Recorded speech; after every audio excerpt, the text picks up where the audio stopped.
नमस्कार.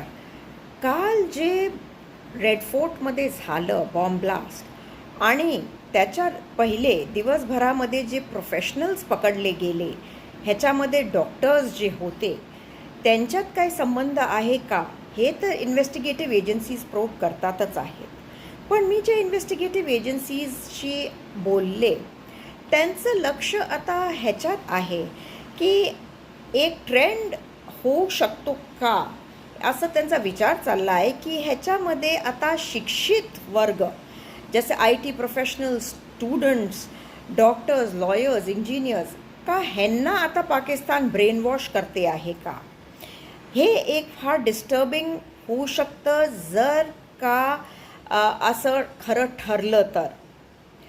पाकिस्तान आपले नेटवर्कमध्ये काय अशा लोकांना स्लीपर सेल म्हणून पाठवेल काश्मीरी स्टुडंट्स आणि यूथला शिकायला, जे आपल्या मुलांबरोबर शिकत असतील किंवा आपल्या लोकांबरोबर काम करत असतील, तर हे एक फार चिंताचा विषय आहे.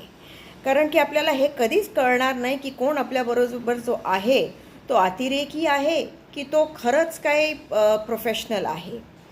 दुसरं म्हणजे आता इन्व्हेस्टिगेटिव्ह एजन्सीज हे प्रोब करून राहिले की हफीज सईद जो लष्कर-ए-तोयबाचा कमांडर आहे, तो जर का आता बांगलादेशवरनं अटॅक करणार आहे तर हे एक नवीन व्यवस्था आहे. कारण की अजूनपर्यंत तो नेहमी काश्मीरमधनंच अटॅक करत होता, पण आता बांगलादेशवरनं पण अटॅक करायची त्याची नवीन एक असू शकते, पहल असू शकते. तर त्याच्यावरती पण एक प्रोब चालला आहे.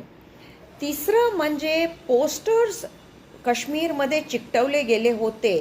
श्रीनगरच्या बाहेर एक गाव आहे नवगाव करून, तिथे पोस्टर्स होते जे 1990sमध्ये वापरले जायचे. अतिरेकी हमला आम्ही करणार आहोत, हे असे पोस्टर्स ते असायचे. आता हे पोस्टर्स ऑक्टोबरमध्ये पकडले गेले होते आणि त्याच्यामध्ये जे आहे ते डॉक्टर्सला त्याच्या थ्रू पकडलं गेलं होतं.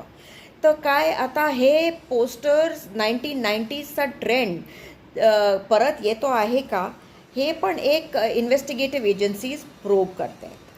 तुमचे कमेंट्स येऊ द्या, सबस्क्राईब करा आणि तुमचे विचार मांडा ह्याच्याबद्दल. धन्यवाद.